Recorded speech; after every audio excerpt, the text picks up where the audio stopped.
Hello everyone, इस video में हम बात करने जा रहे हैं प्रोडक्शन टेक्नोलॉजी ऑफ अनियन। तो अनियन का साइंटिफिक नेम होता है एलियम ज़ैपा। क्रोमोसोम नंबर होते हैं 16।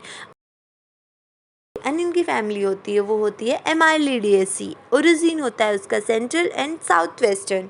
एंड जो अम्बल होता है वो क्या होता है, अनियन का जो फ्लावर होता है उसको हम अम्बल बोलते हैं। और जो नेक्स्ट ये जो चाइव है ये क्या होती है, ये अनियन की एक वैरायटी है जो बेसिकली ग्रो की जाती है और इसकी काफ़ी ज़्यादा डिमांड होती है। इसके जो क्रोमोसोम नंबर हैं 16, 24 एंड 32 होता है। Then next we see about the difference in onion and garlic. Okay, onion scientific name allium cepa, garlic का एलियम सेटाइवा। ठीक है, जो अनियन होता है वो क्या होता है कि उसमें जो फूड होता है वो लीव्स शीट में स्टोर होता है, ठीक है, और उसमें लेयर्स होती है। जबकि जो गार्लिक होता है, गार्लिक में क्या होती है, क्लोव्स होती है, उसमें जो उसका जो बल्ब होता है उसमें क्लोव्स होती है। जबकि अनियन में लीव्स होती है, जो स्वेलन लीव्स होती हैं जहाँ पे स्टोर होता है फूड। और जो अनियन की लीव्स होंगी वो होलो होंगी और राउंड होंगी, जबकि जो गार्लिक है उसकी लीव फ्लैट होती हैं।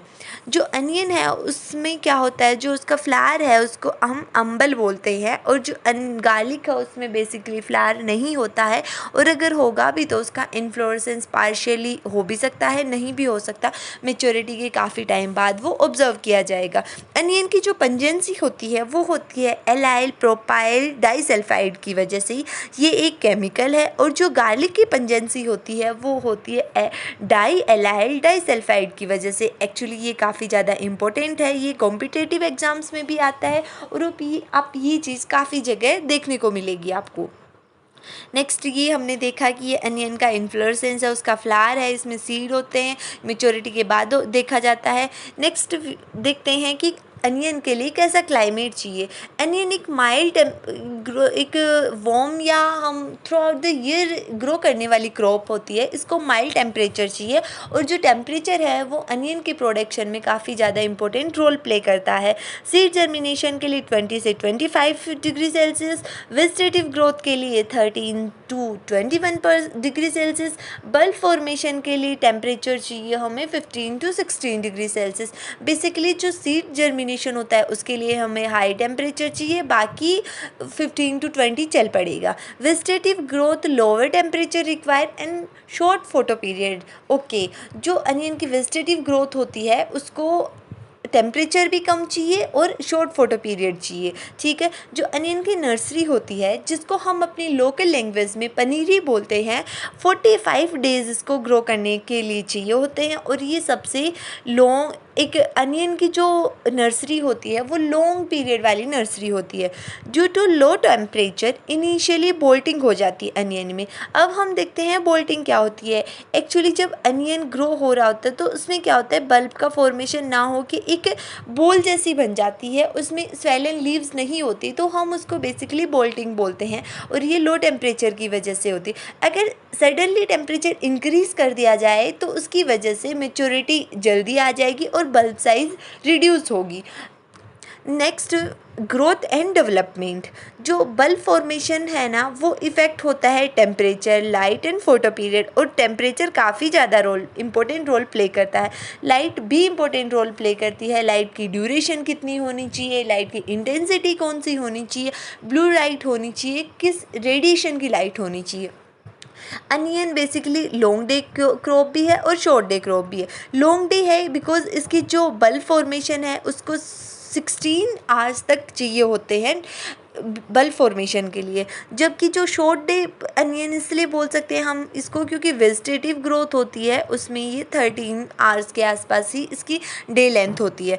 अनियन लॉन्ग डे प्लांट है for bulb formation and short day plant है for vegetative growth. Bulbing early cultivar होती है वो वार्म एरियाज़ के लिए सूटेबल होती है, और जो लेट कल्टीवार होती है वो कूलर एरियाज़ के लिए सूटेबल होती है। जो अनियन के लिए सॉइल की बात की जाए तो इसके लिए 6 टू 6.5 pH होनी चाहिए, rich in humus, fine soil होनी चाहिए, उसका टिल्थ होनी चाहिए उसमें, ठीक है, फाइन सॉइल होनी चाहिए। Brown Spanish long day variety क्या होती है, सुटेबल है हिल्स के लिए। ओके, हिली एरियाज़ के लिए ये वेराइटी सुटेबल होगी। नेक्स्ट हम देखते हैं spacing. 10 to 15 centimetre row to plant spacing होनी चाहिए। सीड रेट 10 kg के आसपास पर हेक्टेयर नर्सरी के लिए यूज़ करते हैं और 25 kg पर हेक्टेयर हम डायरेक्ट सीडलिंग के लिए यूज़ करते हैं। मैन्योर एंड FIM की बात की जाए तो FIM वही 25 टन पर हेक्टेयर यूज़ किया जाता है और जो मैन्योर है हम उनको बेसिकली 70 40 70 और जो 70 है नाइट्रोजन वो स्प्लिट फॉर्म में अप्लाई की जा सकती है। Is shallow rooted crop because इसकी जो रूट होती है वो ज़्यादा डेप्थ में नहीं होती है और इसके लिए रिक्वायर होती है हमें लाइट सॉइल।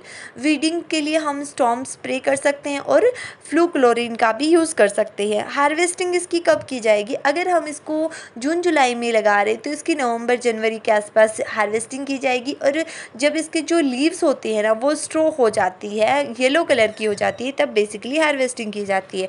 जो यील्ड है अनियन की वो 25 to 30 टन पर हेक्टेयर होती है। अब हम देखते हैं खरीफ अनियन क्या होता है। हमने अनियन की प्रोडक्शन टेक्नोलॉजी, स्पेसिंग, क्लाइमेट सब देखा। खरीफ अनियन बेसिकली ये जो टेक्नोलॉजी है वो डेवलप की थी नासिक में और ये ग्रो किया जाता है महाराष्ट्र, कर्नाटका, राजस्थान, हरियाणा एंड बिहार एरियाज़ में, तमिलनाडु ऑल्सो।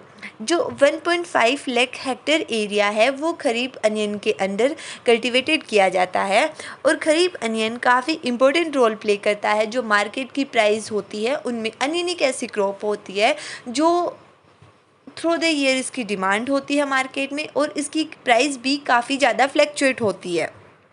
बेसिकली हम बोल सकते हैं कि onion is high demand crop. Okay, then इसके लिए हमें कैसा टेम्परेचर चाहिए? खरीफ अनियन के लिए क्लाउडी वेदर होना चाहिए, कॉन्टीन्यूस ड्रिजलिंग होनी चाहिए, ठीक है। और if kharif onion is delay, अगर जो हमारे महाराष्ट्र, कर्नाटका, राजस्थान अनियन का प्रोडक्शन अगर डिले हो जाता है, वो मार्केट में नहीं आता है, तो अनियन की प्राइस काफ़ी ज़्यादा फ्लैक्चुएट होती हैं, इंक्रीज़ होती हैं, तो ये मार्केट की प्राइस को कंट्रोल करता है। दिन जो कब ये ग्रो किया जाता है अर्ली सीजन फ़ेब मार्च में और इसकी हार्वेस्टिंग हो जाती है अगस्त सितंबर में। आगे हम देखते हैं जो आइडियल खरीफ अनियन होता है उसके लिए क्या क्या कैरेक्टरिस्टिक होने चाहिए। अर्ली बल्बिंग होनी चाहिए, बल्ब जल्दी से फॉर्म हो जानी चाहिए, हाई फोटोसिंथेसिस एफिशिएंसी होनी चाहिए, थिक नेक होनी चाहिए, थिन नेक होनी चाहिए and resistance to disease. Okay, जो नेक वाला रीज़न कौन सा होता है? ये होता है ये अनियन की बल्ब है, ये जो रीज़न होता है ना वो थिन होना चाहिए। अगर ये थिक होगा तो क्या होगा, यहाँ पे स्प्लिटिंग हो जाएगी। 90 to 105 डेज़ के अप्रोक्सीमेट ये वैरायटी मैच्योर हो जानी चाहिए। और जो खरीफ अनियन की वैरायटी है वो 9N53, Bhima super, Bhima dark red, Bhima Rajasthan etcetera. Nursery sowing, जो अनियन की नर्सरी सोइंग अप्रैल मई में की जाती है और इसके लिए बेसिकली यूज़ किया जाता है ब्रॉड बेड फरो मेथड। जैसे कि नाम से पता चल रहा है ब्रॉड बेड फरो, लाइक जो बेड होंगे वो ब्रॉड होंगे एंड उसके आसपास फरोज होंगी जिससे प्रॉपर ड्रेनेज हो और वाटर का रिमूवल हो सके। हिमाचल के लिए जो अनियन की सूटेबल वेराइटीज़ हैं जो रिकमेंडेड की गई हैं वो है नासिक रेड और पटना रेड। अनियन में कुछ इंसेक्ट एंड डिजीज़ ऑब्जर्व की जाती हैं जो कि अनियन में कुछ इंसेक्ट एंड डिजीज़ कॉन्टीन्यूसली आती हैं, वो हैं downy mildew, purple blotch, rot, onion smut and stemphylium blight. And जो पेस्ट होते हैं वो हैं thrips, onion maggots and borers. Borers काफ़ी ज़्यादा डैमेज करते हैं अनियन की प्रोडक्शन टेक्नोलॉजी को।